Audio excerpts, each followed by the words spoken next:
Yeah, because Q mentioned the team's urgency and getting to play hard. He said that's on him, but obviously lots on you guys. So what do you see out there as far as just the urgency and playing hard?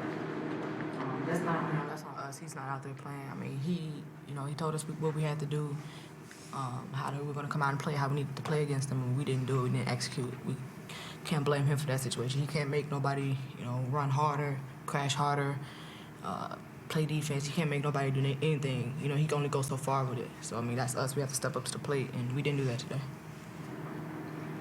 Kira, you mentioned that they played a bunch of different types of pick and roll coverages against you. They double and try to force you to the sideline, head sometimes. When you see so many different coverages, what are some ways you can read it and then adjust?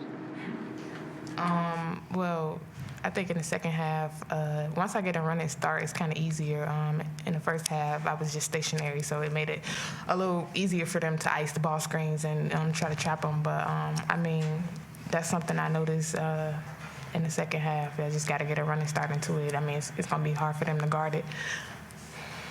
And they obviously have one of the best defenses in the conference, if not the best.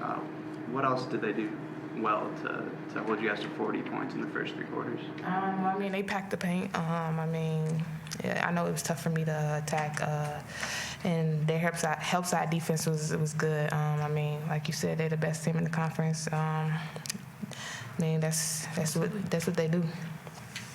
On the defensive end, you guys tried the man, tried the zone, tried the different types of presses, and Georgia Tech just seemed to keep breaking it, whether it was through a pass or just getting the ball up court and finding that open lane. What went wrong with the defensive end that allowed them to shoot over 50% for the game? We didn't guard the ball. We were just getting blown past. We didn't take the initiative to sit down and guard the ball, so they were just shooting layups at the rim, and they were finishing.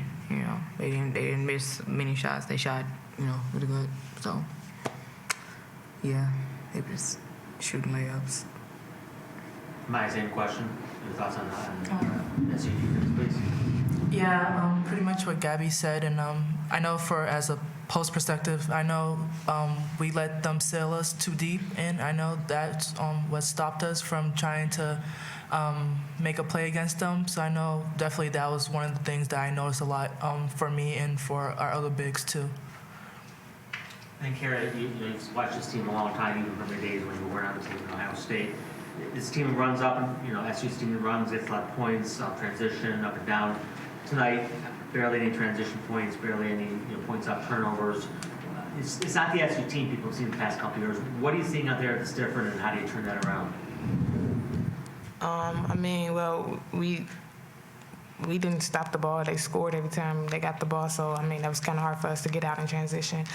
But I mean, it's something that we got to adjust to. I mean, we got games left, so I'm not worried. We just got to pick it up and finish out this conference schedule tough.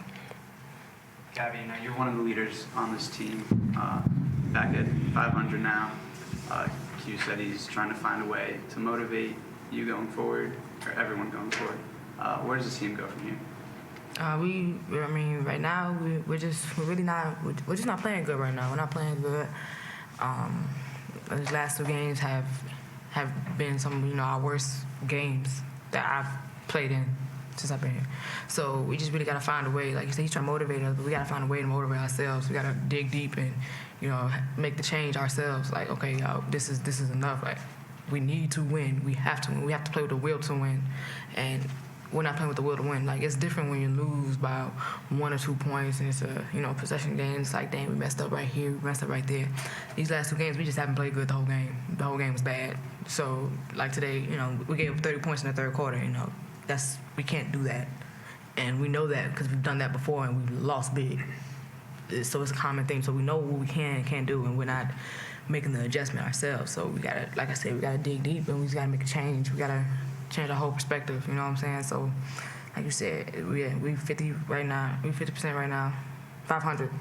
So we just gotta turn it around. Like he said, we still got a lot of games left. So we just gotta finish out the whole conference season tough. Finish this out tough. Finish out the ACC tournament tough, and we should be fine. So we just gotta find a way to make that change today. One more question.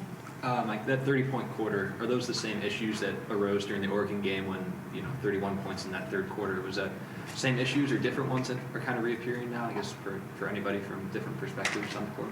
Yeah, it's the same thing. That's the third quarter. That we can't give up 30-point quarter. A 30-point quarter anywhere. First quarter, second quarter, third quarter, fourth quarter. We shouldn't be giving up 30 points. That's not our mindset. That's not who we are as a team.